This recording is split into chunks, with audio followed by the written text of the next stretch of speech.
नमस्कार, आर्य न्यूज देख रहे हैं आप। मैं हूं आपके साथ पल्लवी सिंह। जम्मू कश्मीर से खबरों की शुरुआत करेंगे, जहां के पुंछ में तोता गली इलाके में भट्टा डूरियन जंगल के पास गुरुवार को एक आर्मी ट्रक में अचानक आग लग गई है। मीडिया रिपोर्ट्स की माने तो हादसे में 4 जवानों की मौत हो गई है। हालांकि अभी इसकी आधिकारिक पुष्टि नहीं हो पाई है। शुरुआती जांच में सामने आया है कि बिजली गिरने से ट्रक में आग लगी है, तो वहीं सेना के ट्रक पर ग्रेनेड से हमले का भी शक जताया जा रहा है। सेना के सूत्रों का यह कहना है कि आग लगने की 3 वजह सामने आई है: ब्लास्ट, ग्रेनेड अटैक और बिजली गिरना। हादसे वाली जगह पर बारिश हो रही थी और सेना सभी एंगल से इस पूरे मामले की वो जांच करेगी।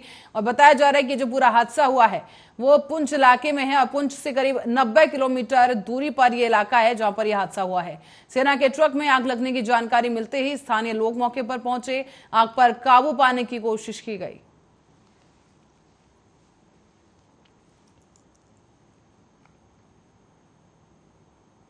और राजस्थान में कांग्रेस नेता सचिन पायलट ने जयपुर में रामप्रसाद मीणा के परिवार से मुलाकात की है। आपको बता दें कि जमीनी विवाद को लेकर रामप्रसाद मीणा ने कथित तौर पर राजस्थान के एक मंत्री से परेशान होकर आत्महत्या कर ली थी, जिसके बाद उनके परिवार वाले धरने पर बैठ गए हैं।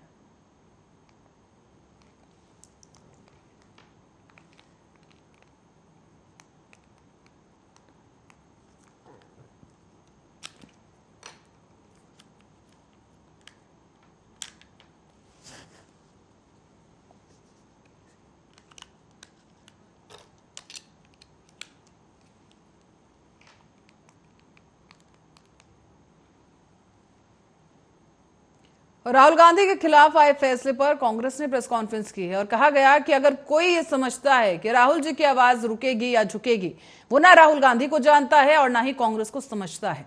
राहुल गांधी स्पष्ट और सच बोलते हैं और वो अपनी आवाज पुरजोर तरीके से सबके सामने रखते रहेंगे।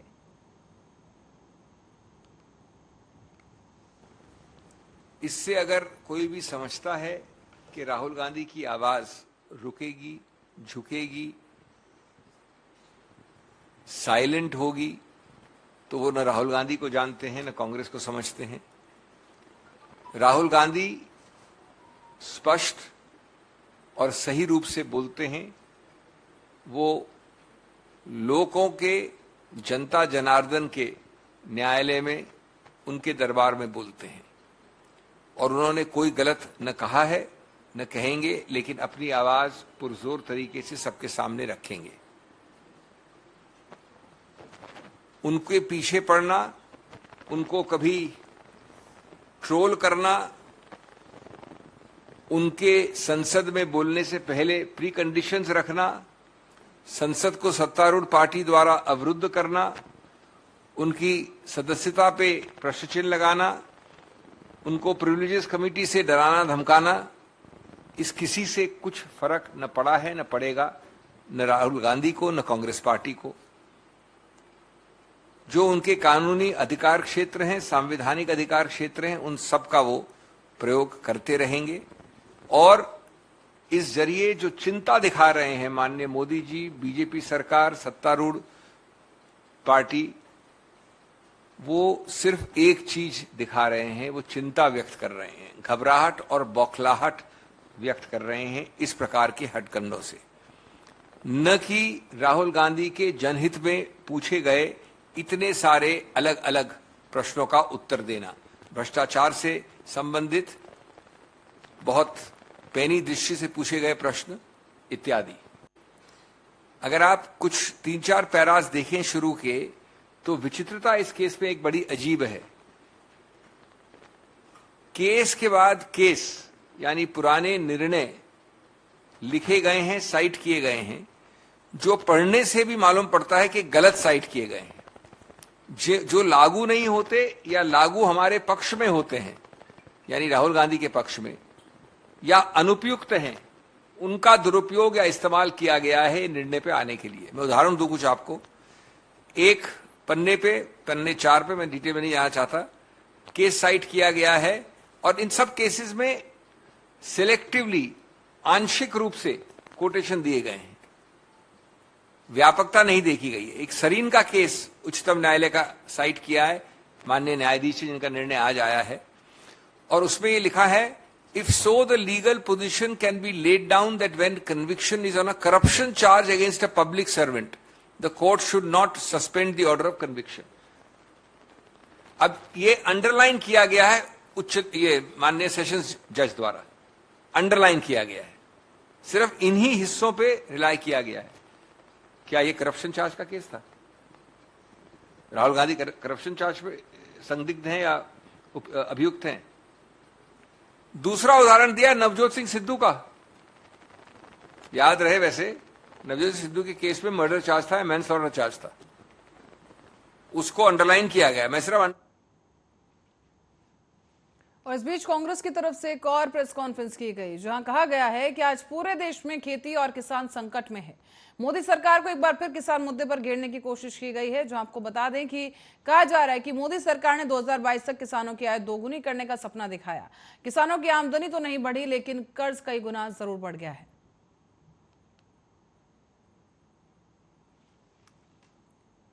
आज पूरे देश में कृषि और कृषक, एग्रीकल्चर एंड फार्मर्स संकट में है, दे आर डिस्ट्रेस।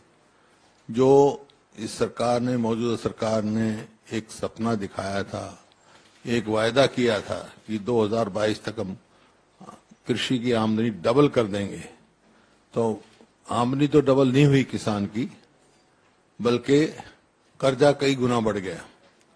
जो 2014 में, आई will be giving you details, ये आज इंडेप्टनेस कितनी है और एमएसपी भी नहीं मिल रही है। डिस्ट्रेस सेल में किसान को जाना पड़ रहा है हर एक उसमें। I will be talking to on each subject. आपके इसमें जो एक फ्लैगशिप इनका था प्रोग्राम प्रधानमंत्री बीमा योजना, वो it is prove to be utter failure. जब ये किसानों का एजिटेशन चल रहा था तो उन्हें प्रॉमिस किया था दिस एनडीए गवर्नमेंट कि भी हम लीगल गारंटी देने के लिए दे कॉन्स्टिट्यूटेड ए कमेटी इन जुलाई 2022, और अब तक उसके टर्म्स ऑफ रेफरेंस जो हैं वो बिल्कुल वेग हैं, और इसका नतीजा ये हो रहा है एमएसपी कहीं मिल नहीं रही है। जैसे आपने मस्टर्ड में देखा, मस्टर्ड में नहीं मिली। मैं तो हरियाणा की बात करता हूँ, हर जगह यही है। मस्टर्ड में एमएसपी जो है 5450 है, लेकिन वो घटकर 4500 रुपए तक लोगों को बेचना पड़ा है। इसी प्रकार से जो अब वीट का है, वीट का जो एमएसपी भी नहीं मिल रहा, बल्कि जो एफसीआई के खरीद की करते हैं उन्होंने वैल्यू कट स्कीम बता दी, वहां पे डबल हो गई। करेंगे हम, इनकम तो डबल नहीं करी है, but cost of input has been doubled. आप स्वयं देख रहे हैं कि ये जो डीजल है, to 1 August 2015 rate of diesel at 46 rupees 0.12 paisa, 40 रुपये 12 पैसे था, और अब जो है 89.62, nearing 90 rupees diesel, almost double. जबकि क्रूड ऑयल जो है वो 106.85 पर बैरल से लेकर 82.3 आ गया, मतलब रिडक्शन 23% हुआ है क्रूड ऑयल में, और इनका जो डीजल का 62% इंक्रीज हुआ है कॉस्ट में, 62%। कि प्रधानमंत्री फसल बीमा योजना जो है वो भी 15,500 करोड़ से रिड्यूस करके 13,625 करोड़ कर दिया इन्होंने। और एक जो प्रधानमंत्री किसान सम्मान निधि जो थी, it has been also reduced from 68,000 crore to 60,000 crore. इसी प्रकार से मनरेगा की सपोर्ट जो है 73,000 करोड़ से रिड्यूस कर दी है 60,000 करोड़। तो फूड फर्टिलाइजर एंड जो पेट्रोलियम सब्सिडीज थी वो भी जो है 5.2 लाख करोड़ से 3.7 लाख करोड़ लेके आए हैं इस बजट। और उत्तर प्रदेश के गाजियाबाद से खबर है, जहां आम आदमी पार्टी ने मेयर समेत 4 नगरपालिका पंचायतों के अध्यक्ष पद प्रत्याशी घोषित कर दिए हैं। गाजियाबाद से कांग्रेस के वरिष्ठ नेता रहे जगत बिष्ट की पत्नी जानकी बिष्ट को मेयर पद के लिए अपना प्रत्याशी आम आदमी पार्टी ने घोषित किया है। आपको बता दें, जानकी बिष्ट को मेयर प्रत्याशी बनाया गया और जगत बिष्ट पुराने कांग्रेसी हैं।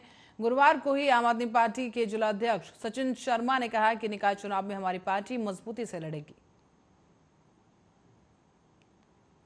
काफ़ी दिन से काफ़ी लोगों से मुलाकात करी है, बहुत अच्छा रिस्पांस हम लोग को गाजियाबाद में मिल रहा है। आज गाजियाबाद महानगर के महापौर कैंडिडेट के लिए और डासना नगर पंचायत के लिए, लोनी नगर पालिका के लिए, पतला नगर पंचायत के लिए और खोड़ा नगर पालिका के लिए जो अनाउंसमेंट्स हैं वो और उनके कैंडिडेट से आप लोगों को आज रूबरू कराएंगे।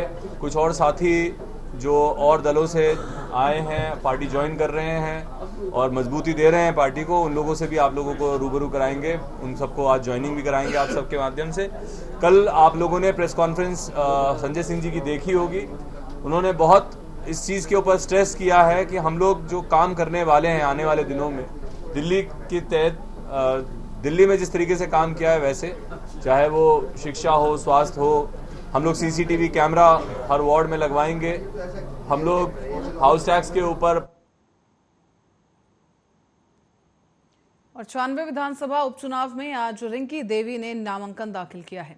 इस दौरान केंद्रीय मंत्री अनुप्रिया पटेल और कैबिनेट राज्य मंत्री नंद गोपाल गुप्ता नंदी भी मौजूद रहे। नामांकन के बाद रिंकी देवी ने कहा कि पति के अधूरे सपनों को पूरा करूंगी। मिर्जापुर जनपद के 96 विधानसभा उपचुनाव में अपना दल एस भाजपा और निषाद पार्टी से संयुक्त रूप से पूर्व विधायक स्वर्गीय राहुल कौल की पत्नी रिंकी कौल को नामांकन दाखिल करवाया गया है। और इस दौरान जहां अपना दल की राष्ट्रीय अध्यक्ष और केंद्रीय मंत्री अनुप्रिया पटेल मौजूद रहीं, तो वहीं प्रभारी मंत्री नंद गोपाल गुप्ता नंदी भी पहुंचे नामांकन कराने के लिए। और उसके बाद प्रत्याशी रिंकी कौल ने कहा कि वो अपने पति के अधूरे सपने को पूरा करेंगी। क्षेत्र की जो भी समस्याएं हैं जो बच गई हैं उन्हें दूर करने का प्रयास किया जाएगा। विधायक जी का सपना तो जो स्वास्थ्य, शिक्षा, स्कूल हो गया, पानी हो गया और विद्यालय हो गया, ये उनकी मतलब इच्छाएं थी। और बच्चों के लिए खेल का स्टेडियम और गांव में जो एकदम बहुत ज़्यादा गरीब, उनको सड़कों की बहुत ज़्यादा ज़रूरत है, जो आज भी परेशान है और जल की तो है ही है व्यवस्था। भारतीय जनता पार्टी, अपना दल एस और निषाद राज पार्टी सब मिल करके हम लोग अपने प्रत्याशी रिंकी कौल जी को आज नामांकन कराए हैं और प्रचंड बहुमत के साथ आदरणीय प्रधानमंत्री नरेंद्र मोदी जी, आदरणीय मुख्यमंत्री योगी आदित्यनाथ जी, सबका साथ, सबका विकास और सबका विश्वास और सबका प्रयास सिर्फ नहीं ये नारा, ये है उद्देश्य हमारा, ये धरातल पर दिखाई दे रहा है। हम सब लोग इसके लिए काम कर रहे हैं। हमारा प्रत्याशी प्रचंड बहुमत के साथ जीत। आगे बढ़ेंगे बुलेटिन में। बता दें आपको कि मुख्यमंत्री भूपेश बघेल ने एक बयान दिया है। उनका कहना है कि छत्तीसगढ़ के 10,000 से अधिक गौठान में गर्मी को देखते हुए पशुओं के लिए चारा, पानी और छाया की व्यवस्था सुनिश्चित की जाए। मुख्यमंत्री भूपेश बघेल ने कड़े लहजे में ये तमाम व्यवस्थाएं जल्द से जल्द दुरुस्त करने के लिए कहा है। राज्य के सभी कलेक्टरों और जिला पंचायत के मुख्य कार्यपालन अधिकारी को भी गौठानों का भ्रमण कर वहां पर पैरा के साथ ही चारे और पानी और शेड की व्यवस्था करने के लिए निर्देश दिए गए। कहा गया है कि पंचायतों के आश्रित गांव में भी मांग अनुसार गौठान की स्वीकृति दी जाए।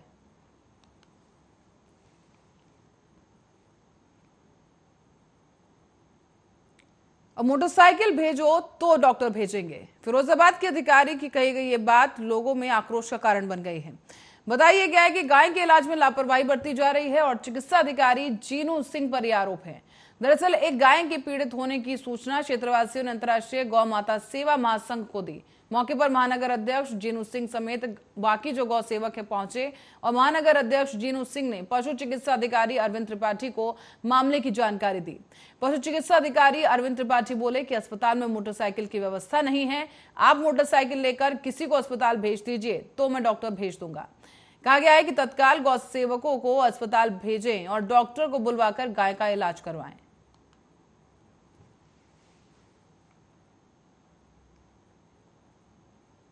और लखीमपुर खीरी की ओर रुख करेंगे, जहां पर खंबारखेड़ा बजान चीनी मिल में प्रशासन की उदासीनता देखने को मिली है और जिसके चलते क्षेत्रीय किसानों की जिंदगी से खुलेआम खिलवाड़ किया जा रहा है।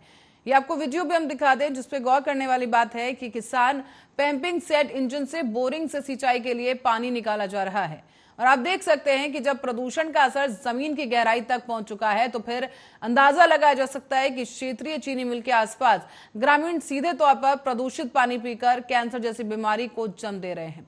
लेकिन फिर भी चीनी मिल किसानों की समस्या का समाधान करवाने में कोई रुचि नहीं दिखा रही है।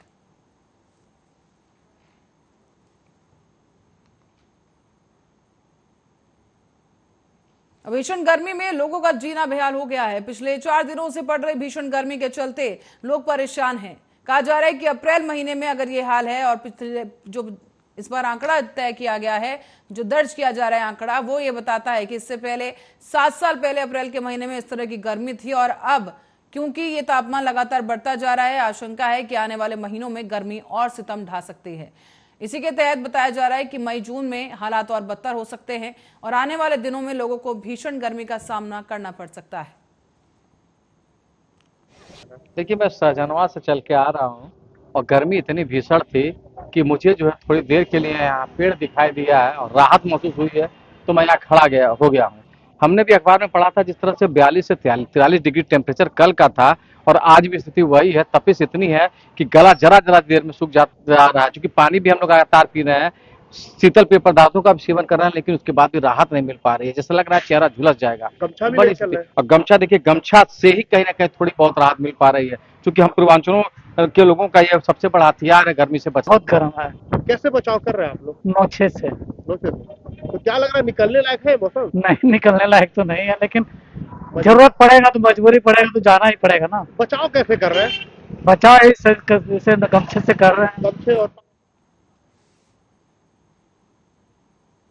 और एनसीपी नेता और महाराष्ट्र के पूर्व डिप्टी सीएम अजीत पवार ने भारतीय जनता पार्टी में शामिल होने की अटकलों पर चुप्पी तोड़ दी है। अजीत पवार का यह कहना है कि वो एनसीपी में हैं और एनसीपी में ही रहेंगे। एनसीपी जो भी तय करेगी वही करेंगे। अजीत पवार का यह भी कहना है कि आज मुझसे विधायक मिलने आए थे और ये रूटीन काम के लिए आए थे, इसका अलग मतलब नहीं निकाला जाना चाहिए।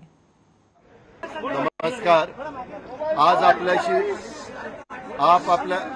आज रोजी आपल्याशी बोलण्याचं कारण म्हणजे कारण नसताना माझ्याबद्दल किंवा माझ्या सहकाऱ्यांच्याबद्दल गैरसमज निर्माण करण्याचा काम जाणीवपूर्वक वेगवेगळ्या ठिकाणी होताना मी स्वतः बघतोय। वास्तविक ह्या ज्या काही बातम्या चाललेल्या आहेत किंवा बातम्या दाखवण्यात येत आहेत, त्या बातम्यांमध्ये काही तथ्य नाही। आपल्याला सगळ्यांना माहिती आहे, मध्ये महाविकास आघाडीची सभा असताना आम्ही सगळेजण नागपूरला गेलेलो होतो। नागपूरवरून परत येताना उद्धव ठाकरे साहेबांना मी विनंती केली की तुम्ही विमान घेऊन आलेला आहात तर त्याच्यामध्ये जागा आहे का? ते म्हणले चला बरोबर। आम्ही त्यांच्या बरोबर आलो मी, आणि आल्यानंतर महाराष्ट्र भूषण पुरस्कार अप्पासाहेब धर्माधिकारी साहेबांना द्यायचा निर्णय झालेला होता, आणि तो कार्यक्रम होत असताना मोठ्या प्रमाणावर स्त्री सदस्य हे। और पीडीपी प्रमुख महबूबा मुफ्ती ने भारतीय जनता पार्टी पर जमकर हमला बोला है। महबूबा मुफ्ती का कहना है कि इस मुल्क के लिए आज काला दिन है, क्योंकि विपक्षी नेता के साथ इस किस्म का व्यवहार किया जाए तो मुझे लगता है कि कहीं ना कहीं भारतीय जनता पार्टी इस मुल्क को बनाना रिपब्लिक बनाना चाहती है। वो यहाँ पर संविधान को खत्म करके अपने एजेंडे पर चलाना चाहती है और भारतीय जनता पार्टी अपना राज चलाना चाहती है। मानहानि मामले में जो फैसला आया है वो विपक्ष को एक संदेश है। वो जो ये आज मेरे ख्याल में इस मुल्क की जमहूरियत के लिए काला दिन है। जब हम इस मुल्क को कहते हैं सबसे बड़ी जमहूरियत है हिंदुस्तान, और यहाँ का अपोजिशन लीडर उसके साथ इस किस्म का सलूक किया जाए, हमें लगता है कहीं ना कहीं बीजेपी इस मुल्क को बनाना रिपब्लिक बनाना चाहती है। वो यहाँ की जो कॉन्स्टिट्यूशन है उसको ख़त्म करके वो अपने एजेंडे पे इस मुल्क को चलाना चाहती है। वो जो जमहूरियत है, जमहूरियत को दरकिनार करके ख़त्म करके यहाँ एक ही जमात का काम जो है निज़ाम बनाना चाहती है, यानी बीजेपी राष्ट्र बनाना चाहती है। इसीलिए कहीं ना कहीं ये जो आपने देखा कि केजरीवाल जी को बुलाया गया, उसके बाद जो मनीष सिसोदिया हो या कविता हो या बाकी जितने भी लोग हैं जो जेलों में ईडी के वजह से, सीबीआई की वजह से या तो जेलों में ऑलरेडी बंद है या बंद होने वाले हैं, तो कहीं ना कहीं राहुल गांधी का जो आज जजमेंट है, ये पूरी जो अपोजिशन है उसको एक मैसेज दिया जा रहा है कि आप you fall in line, otherwise आप सबको जेल के अंदर बंद कर देंगे। और ऐसे में मुझे लगता है कि एक ही लोगों की उम्मीद है, वो है अदालतें। और ऐसे में अदालतों का रोल जो है कहीं ना कहीं उस पर एक निशानिया सवाल है, क्योंकि कई ऐसे केसेस है। देखिए 370 को देखिए कितने सालों से अदालत के सामने पड़ा हुआ है, अभी तक उसकी सुनवाई नहीं हो रही। इसी तरह बिल्किस बानो, जिसके रेपिस्ट खुलेआम घूम रहे हैं और उसके केस की भी सुनवाई नहीं हो रही है। मगर यहाँ से देखिए राहुल गांधी के केस की दिन ब दिन इतना फास्ट ट्रैक पे सुनवाई हो रही है और फैसला भी आ गया है। कहीं ना कहीं भारत जोड़ो यात्रा के बाद जो राहुल गांधी एक मजबूत चेहरा अपोजिशन का बन के सामने उभर के आए हैं, उस वजह से बीजेपी खौफजदा हो गई है। इसलिए वो चाहती है कि ये मुल्क जो है अपोजिशन से बिल्कुल अपोजिशन यहाँ ख़त्म हो जाए, यहाँ एक ही जमात का जो है रूल चलता रहे। पर मुझे उम्मीद है जिस तरह यहाँ के लोगों ने 1947 से पहले ईस्ट इंडिया कंपनी जो अंग्रेजों की थी, जो यहाँ जुल्म करते थे, मुख्यमंत्री ने सरकारी योजनाओं के बारे में जनता को जानकारी दी है। सीएम का कहना है कि गोधन न्याय योजना के हितग्राहियों की राशि का अंतरण किया गया है। आदिवासी परब और छत्तीसगढ़ी परब योजना की राशि भी जारी की गई। साथ ही कहा जा रहा है कि पहली बार तीज त्योहारों के लिए सरपंच की अध्यक्षता में कमेटी बनाई जाएगी। अरे भाई 40 ही बना सकते हैं ना, इलेक्शन कमीशन के जो गाइडलाइन है वो 40 बनाना है, तो 40 बनाया। अब दूसरा सवाल आप पूछ सकते थे, है ना, पहले जो स्टार प्रचारक को हम लोग नंबर पहले ऊपर में रहता था, हम लोग अभी नीचे में है। मतलब ये कोई बात है क्या? 40 में ही सीमित रखना पड़ेगा भाई, और यदि 2 फेज होता तो फिर वो और जारी होता। ठीक है, पार्टी अलग अलग समय में अलग अलग जहाँ आवश्यकता होती है उसके हिसाब से ड्यूटी लगाते हैं। पहले अब जैसे सीनियर ऑब्जर्वर बनाया गया था हिमाचल में, इस समय मैंने कह दिया भाई हमारे राज्य में चुनाव आ रहा है, हमें थोड़ा सा प्रदेश में रहने दें, है ना। तो उस प्रकार से जिम्मेदारी तो वो तो बैठ के तय होता है ना, किसको कहाँ जिम्मेदारी। हर आदमी को एक